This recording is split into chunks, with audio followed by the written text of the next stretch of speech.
स्वयंभू लिंग का दर्शन करते हैं, कोई प्राचीन शिवालय में भगवान शंकर का जब हम दर्शन करने के लिए जाते हैं तो उस ज्योतिर्लिंग में जितनी जितनी ऊर्जा होती है, उस ज्योतिर्लिंग में जितनी जितनी ऊर्जा, ज्योत, शक्ति उस शिवलिंग में होती है। जब आप भगवान देवाधिदेव महादेव का दर्शन करते हो तो दर्शन करते से ही उस शिवलिंग की ज्योति तुम्हारे नेत्रों के माध्यम से तुम्हारे हृदय में प्रवेश कर जाती है और तुम्हारे अंदर बल उत्पन्न कर देती है, एक शक्ति उत्पन्न करती है। ज्योतिर्लिंग का दर्शन हमें शक्ति देता है, ज्योतिर्लिंग का दर्शन हमको बल देता है, ज्योतिर्लिंग का दर्शन हमें ऊर्जा देता है, ज्योतिर्लिंग का दर्शन हमको एक मार्ग निश्चित कर देता है, ज्योतिर्लिंग का दर्शन हमको भगवान शंकर की शरणागति प्रदान करने का बल प्रदान कर देता है। किसी भी ज्योतिर्लिंग का आप दर्शन करें तो वहां बल मिलता है। आप में से कितने लोग हैं जो अपने घर में भगवान का जो स्थान है, तुम्हारे घर में जो भी भगवान विराजमान है छोटे से मंदिर में, उस मंदिर में रोज कितने लोग दिया लगाते हैं? हाथ उठा जरा। सब लगाते हो दीपक? रखो। दीपक लगाने का मतलब क्या है? क्यों हम भगवान के मंदिर में दीप प्रज्वलित करते हैं? क्यों हम भगवान के मंदिर में दीप लगाते हैं?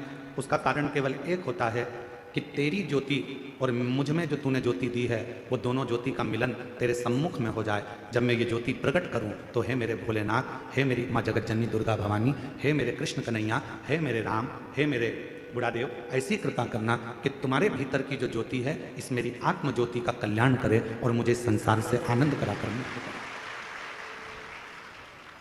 दीप लगाना, दीप प्रकट करना, ज्योति जलाना, ज्योत जलाना या दिया लगाना, ये हमको एक अलग से ऊर्जा देता है, ऊर्जा देता है। एक बार हमने कथा में कहा था, आप लोगों को याद है कि नहीं वो पता नहीं, और मुझे विश्वास है कि कुछ लोगों को तो याद होगा। एक बार हमने कथा में कहा था कि तुम्हारे घर में जो पुराना दीपक होता है वो बहुत काम का होता है। जो पुराना दीपक, 50 तरह के दिए मत बदलो। तुम्हारे घर में जो दीपक है, 2 दिए, 4 दिए, 6 दिए ऐसे रख लो जिन दिए में आप बत्ती लगाते रहें। कभी इस दिए को अपने साफ करने रख दिया, मांझने रख दिया, घसने रख दिया, तो दूसरे दिए में बत्ती लगा दो, दूसरा मांझने गया तो तीसरे में रख दिया। उस दीपक में इतना बल हो जाता है। क्यों?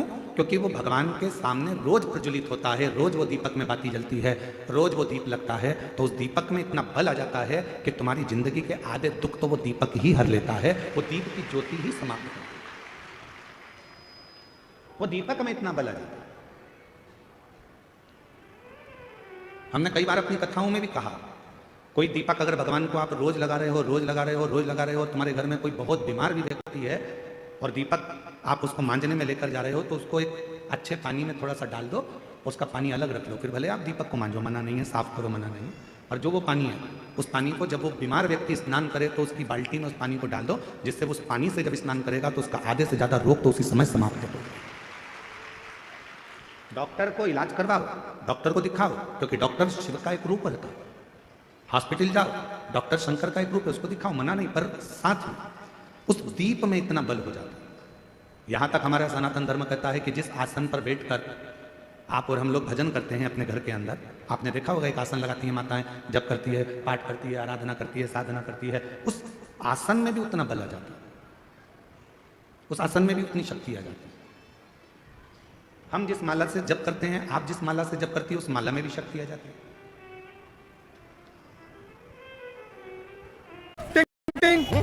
आपके लिए एक फेस्टिवल ऑफर है, क्यूआर कोड